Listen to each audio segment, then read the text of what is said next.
सफर अब शुरू हो चुका है, लेकिन कहानी उस दिन से शुरू होती है जब मैंने इस ट्रिप का प्लान बनाया था। किलोमीटर रह गया है वो भी पिघला। पिछली बार सब कुछ सिंपल था, सोलो राइड थी, ज्यादा टाइम था और एक ड्रीम कंप्लीट किया था, उमलिंगला पास, दुनिया का सबसे ऊंचा मोटरेबल पास। उस हाइट पर सिर्फ हवा ही नहीं, एक अलग ही सुकून मिलता है। पिछली राइड सिंपल थी, सिर्फ मैं और मेरी मशीन, ना पिलियन था ना एक्स्ट्रा वेट, बस एक राइडर और रास्ता। पर हर सफर एक जैसा नहीं होता। इस बार राइड थोड़ी अलग थी, क्योंकि मैं अकेला नहीं था, एक पिलियन था जिसका ये पहला सफर था। और उस मोमेंट में मुझे समझ आया, इस ट्रिप में सिर्फ बाइक का वेट नहीं, ट्रस्ट भी उठाना है। इस बार लगेज तो कम था, लेकिन पिलियन भी था और जिम्मेदारी भी, लेकिन जज्बा वही था। तो दोस्तों ये रही, पहले चेक पॉइंट पे पहुंच गए हैं, ढाबे पर। और ये रही हमारी फुल्ली लोडेड KTM सामने से। ये लगे हुए हैं इसके बैग्स फ्यूल कैरी करने के लिए दोनों तरफ। एक टैंक बैग है और 2 लगे हुए हैं इस तरह 35 लीटर्स के सैडल बैग। और ये रहा अपना टॉप बॉक्स 28 लीटर का। तो ये बहुत दिमाग लगाने के बाद सारी चीज़ें फाइनल की गई हैं कि कैसे सबसे कम वेट हो पाएगा। कम से कम वेट हम कैरी करना चाह रहे थे, क्योंकि हैंडलिंग बहुत टफ हो जाती है पिलियन के साथ।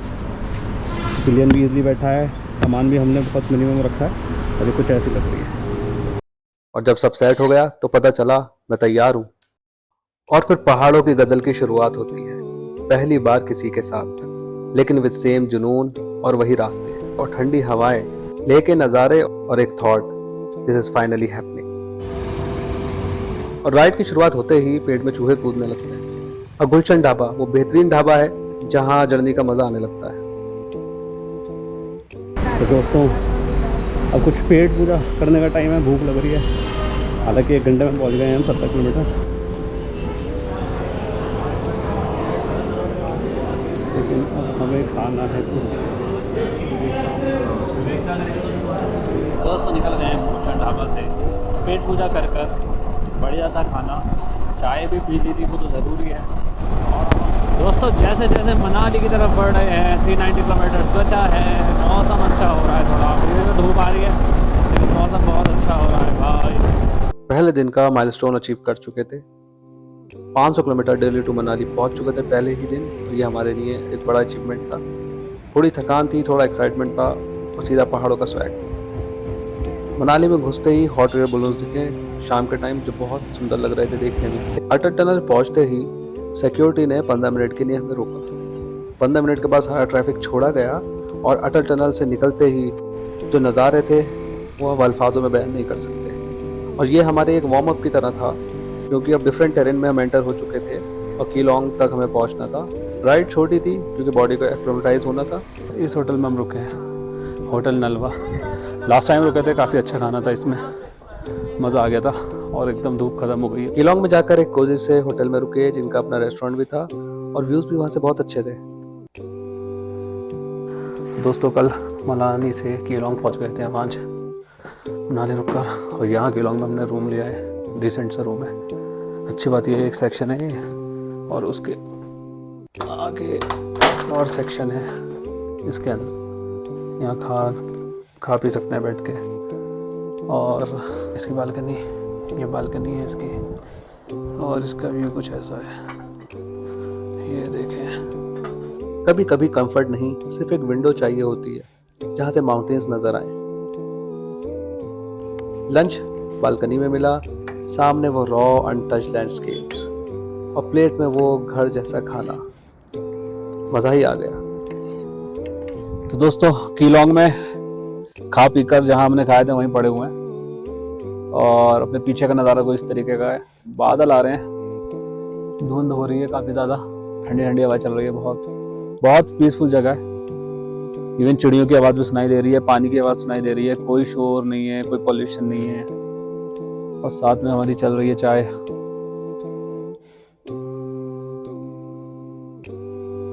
वाह।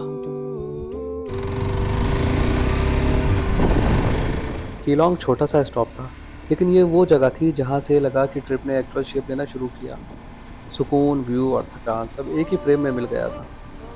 और कीलोंग से निकलते ही शिंकुला टॉप की तरफ पहली एक चेक पोस्ट मिली जो बॉर्डर है हिमाचल का। वहाँ उन्होंने हमारी एंट्री कराई और हम आगे बढ़ गए। कहाँ जा रहे हैं सर? अभी हम ले जा रहे हैं हमारे पदम होके जाना है ना? जी पदम होके। पदम तो पेट्रोल पंप है? मेरे पता नहीं है अभी, कभी भी नहीं पता। हमारी बाउंड्री श्रृंखला तक है ना अच्छा हिमाचल की, उसके बाद लेह की बाउंड्री शुरू हो जाती है। चलिए फिर, थैंक यू। ये चेक पोस्ट उस जगह थी जहाँ से अगर आप राइट ले लें तो सरचू वाले रोड पर निकल के लेह की तरफ चले जाते हैं। अगर आप सीधे चले जाएं तो शिंकुला पास की तरफ गोंडबो रंजन की तरफ चले जाते हैं, और हमें इस बार इसी रोड पर जाना था। तो शिंकुला की तरफ हम बढ़ रहे थे और रोड की कंडीशन धीरे धीरे ख़राब होने लगी। बर्फ़ ही बर्फ़ थी और बीच में टूटे टूटे रोड थे जिसमें पानी का फ्लो बहुत तेज़ था।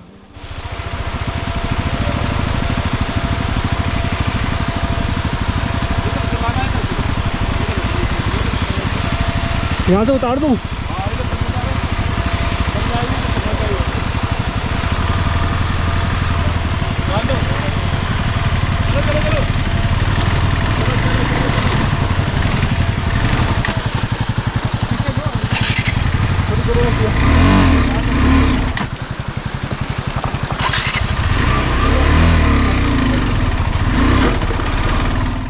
और आगे आगे इन वाटर क्रॉसिंग्स में कुछ लोग हमें मिले जो राइडर्स थे, वो फंसे हुए थे।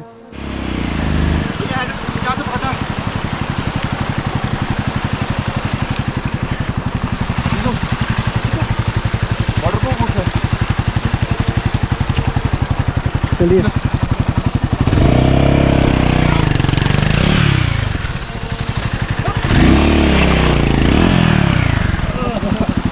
चलिए।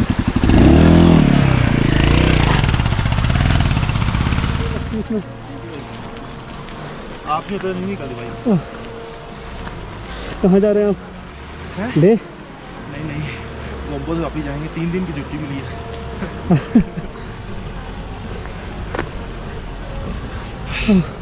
आपको है कुछ कैंपर पर है? क्या चाहिए? कैंपर आपको? नहीं पानी चाहिए। आपको क्या चाहिए? ऑक्सीजन चाहिए क्या? नहीं कैंपर तो नहीं चाहिए। ऑक्सीजन सिलेंडर तो है? नहीं इतनी नीड नहीं है। बाकी मेडिसिन भी है, टाइमॉक्स वगैरह। इस तरह काम तो करते नहीं वो। करती है, दे दो फिर एक। दे देना। एक्सीडेंट मेरा इस पर एक्सीडेंट हुआ था। अच्छा, तो मेरी ये लेग में फ्रैक्चर हो गया, इसमें अरे। रॉड पड़ी हुई है, तो 8 महीने बाद अब निकालना ही पड़ी। ओहो। तो अभी स्टेमिना मेरा पूरा 0 है। हमारा भी 0 है। ऑफिस का काम है ना, हमारा भी 10 घंटे बैठे रहते हैं। आपको तो नहीं चाहिए? आपको तो नहीं?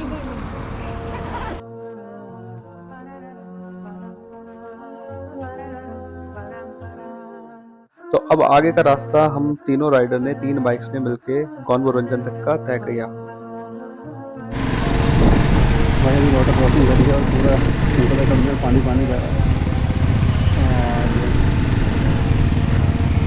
और अभी ये दोनों बाइक भी हमारे साथ ही चल रही हैं।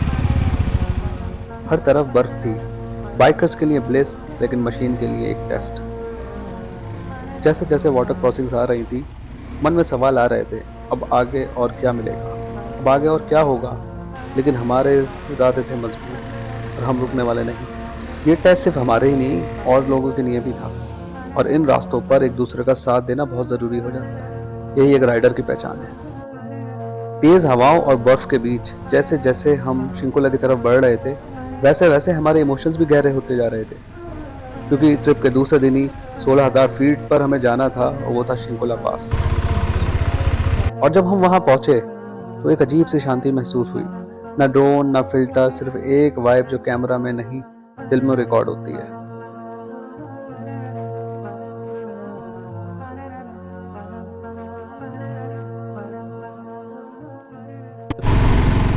शिंकुला के बाद रोड और भी तनहा हो गई थी।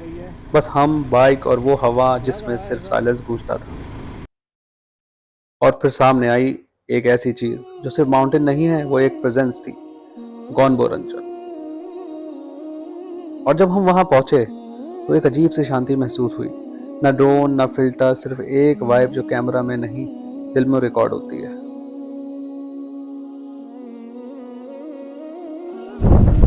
दोस्तों, गोंडबो रंजन से लगभग 8-10 किलोमीटर आए होंगे। तो ये चेक पोस्ट है, यहाँ पर इन्फॉर्मेशन लेते हैं, लेकिन यहाँ पर नेटवर्क कोई से नहीं आ रहा है। मैंने जो कश्मीर से सिम लिया था, जो पूरे कश्मीर में हर जगह चलता है, नेटवर्क आते हैं, एयरटेल का था, वो नहीं आ रहे हैं अभी। और मेरे पास दूसरा तो जियो प्रीपेड है, वो तो आना ही नहीं है। पोस्ट पेड लोग बता रहे हैं जियो आता है यहाँ पर, वो हमारे पास है नहीं किसी के पास भी। अगर ये बात रही तो फिर जाकर लेना पड़ेगा। और पदुम की तरफ बढ़ते बढ़ते हमें रियलाइज़ हुआ कि हम बहुत बड़ी गलती कर चुके हैं। पदुम की तरफ बढ़ते बढ़ते एक कट आता है जो लेफ़्ट में होके जाता है, जो रोड काफ़ी ठीक कंडीशन में है, और एक रोड है जो सीधा चला जाता है, जो कि आगे जाके बहुत कंस्ट्रक्शन में रहता है। प्लास्टिक वगैरह वहाँ पे कॉमन है, तो हम उसी रोड की तरफ चले गए, वो मोड़ मिस करकर। इवन हमें रोका भी गया कि कुछ देर तक आप यहाँ से गुजर नहीं सकते। काफ़ी देर तक हमने कहीं कहीं वेट भी किया, और बहुत टफ ऑफ रोडिंग हो चुकी थी पिलियन के साथ, और जो गलती हम कर चुके थे गलत रास्ते पर आकर, वो हमें काफ़ी भारी पड़ी। 40 किलोमीटर मात्र हमने 3-3.5 घंटे में पूरा किया, और हमारा टाइम पूरा निकल गया और शाम होने वाली थी, और पदुम था अभी दूर। पदुम ज़ंस्कार का एक छोटा सा टाउन, लेकिन इस थकान के बाद ये जगह किसी रिवॉर्ड से कम नहीं थी। बाहर ठंडी हवा चल रही थी और अंदर सिर्फ एक एहसास कि हम दुनिया से काफ़ी दूर एक नई जगह में सेफ एंड स्टिल हैं। और उस मोमेंट में ये छोटा सा रूम अपना सा लगने लगा। तो दोस्तों, ये हम पदुम में रुके थे, ऐसा कुछ हमारा रूम है। 3 लोग हैं, एक बेड, डबल बेड, एक सिंगल बेड है। व्यू अच्छा है यार सामने का, बर्फीले पहाड़ दिख रहे हैं। पदुम में एक रात का आराम मिला, पर असली राइड तो अभी भी बाकी थी। सुबह का टाइम था, वेदर थोड़ा क्रिस्प और डेस्टिनेशन अभी दूर थी।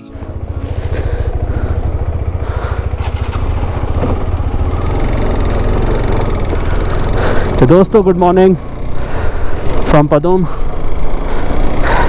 लेट हो गए यार, 9:30 बजा दिए।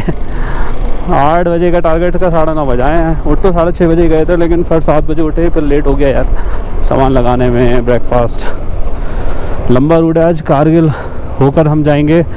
कारगिल वाला रूट इससे पहले कभी कवर किया नहीं है, सुना है कि बहुत सीनिक है। पदुम से निकलते ही पहला काम था पेट्रोल भरवाना। ये रूट पे फ्यूल स्टेशन मिलना खुद एक ब्लेसिंग होती है। 260 किलोमीटर्स की रेंज दिखा रहा है समाओ, लेकिन उसका कोई भरोसा नहीं है भाई। ये फुल रेंज चेंज होती रहती है अकॉर्डिंग टू ड्राइविंग कंडीशंस, मतलब जैसे आप ड्राइव कर रहे हैं, बेस्ड ऑन दैट। 350 किलोमीटर दिखाने लगा, लेकिन एक साइड डाउन है, मैं फुल टैंक ही करवाऊँगा। राइट हैंड पे पदुम पर पेट्रोल पंप है। 1 किलोमीटर से तो ज़्यादा ही था वहाँ जहाँ हम स्टे कर रहे थे। पढ़वाएंगे फुल ही है वैसे तो। फ्यूल मिल गया तो राइड ने वापस फेस पकड़ लिया। थोड़ी देर बाद एक नैरो ब्रिज आया और उसके नीचे सिर्फ साइलेंस। रास्ते अब खुलने लगे थे और हर किलोमीटर लग रहा था जैसे हम थोड़ा और रियलिटी से दूर जा रहे हैं।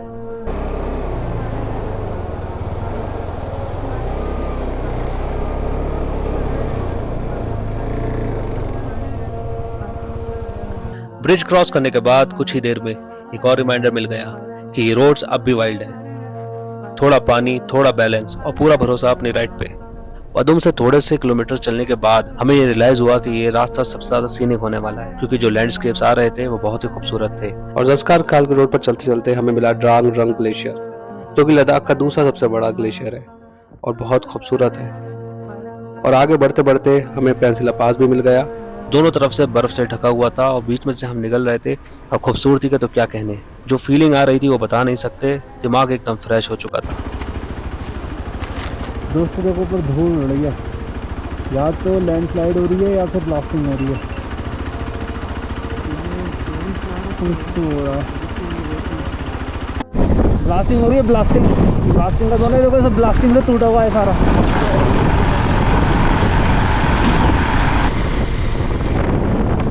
कारगिल एक शहर नहीं था, ये एक ठहराव था बीच सफर का, जहाँ ना ज्यादा देर रुकना था और ना बिना देखे निकल जाना था, क्योंकि यहाँ की खूबसूरती बहुत ही अलग थी और ये कश्मीर जैसी दिख रही थी। तो दोस्तों, नो डाउट रास्ता जो है पदुम से कारगिल का बहुत सीनिक है। और जब पेंसिला पास कवर कर लेते हैं, उसके बाद से जब गांव आना शुरू होते हैं जो कश्मीर के जैसे गांव हैं, और हर जगह रुकने का मन कर रहा था। बीच बीच में छोटे छोटे गांव पड़ रहे थे जो बहुत ही खूबसूरत थे, लेकिन हमें बहुत लंबी जर्नी कवर करनी थी, इसलिए हमें यहाँ रुकना नहीं था। यहाँ रात नहीं गुजारी, सिर्फ एक पल गुजारा, लेकिन कुछ जगह पल भर के ही लिए मिलती हैं। और कारगिल से निकलते ही लेह की तरफ लैंडस्केप बिल्कुल बदल चुका था। अब पहाड़ों पे से हरियाली हट चुकी थी और दूर दूर तक बस मिट्टी के पहाड़ी दिख रहे थे। बीच में एक छोटा सा पास भी आया जो 12,000 फीट की ऊंचाई पे था, नमी काला, और हमने तय कर लिया था जितना ज़्यादा हम आज चला सकते हैं उतनी ज़्यादा हम डिस्टेंस कवर करेंगे। तो दोस्तों नमी कला पास पहुँचे हैं, सिर्फ 12,000 की ऊंचाई पे सिर्फ। ले हमने टारगेट रखा था, लेकिन जैसे जैसे हम आगे बढ़ रहे थे लग नहीं रहा था कि ले पहुंच पाएंगे, तो हमने टारगेट बना लिया निम्मू।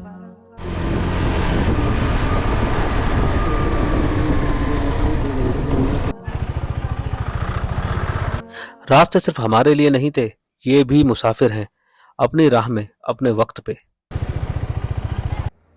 रास्ते थके थके लाए थे और फिर ये जगह मिली, एक सुकून जहां सब कुछ थोड़ा रुक गया।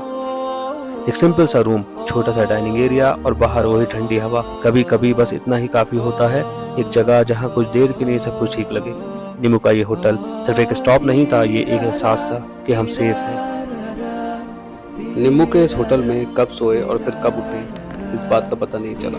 यह है मिर्जा गेस्ट हाउस जहाँ हम रुके थे, और रास्ते अब दोबारा बुला रहे थे। बाइक तैयार थी और हम थे। ले अब दूर नहीं था। ले के लिए निकल चुके हैं, 35 किलोमीटर है यहाँ से। निम्मू से निकलते ही एक नया सफर शुरू होता है, एक शहर जो हवाओं में भी कहानियां लेके चलता है। सुबह की खामोशी शाम की रोशनी में बदल जाती है। फिर आता है खारदुंगरा, जहाँ सिर्फ ऑक्सीजन कम नहीं होती पर हर एक सांस याद बन जाती है। रेगिस्तान के बीच एक और जुनून, हुंदर में थ्रॉटल का नशा। पेंगोंग, जहाँ हर लहराता पानी एक तस्वीर बन जाता है, और सुमोरोरी, जहाँ साइलेंस भी सुनाई देता है। बारालाचला, जहाँ चारों ओर बर्फ की चादर बिछी हुई थी, और फिर आया सूरज ताल जो कि जम गया था। ये सफर अभी खत्म नहीं हुआ, बस थोड़ा रुक गया है। मिलते हैं अगले पड़ाव में। तो दोस्तों दूसरा पार्ट जरूर देखना, and do subscribe, like and share.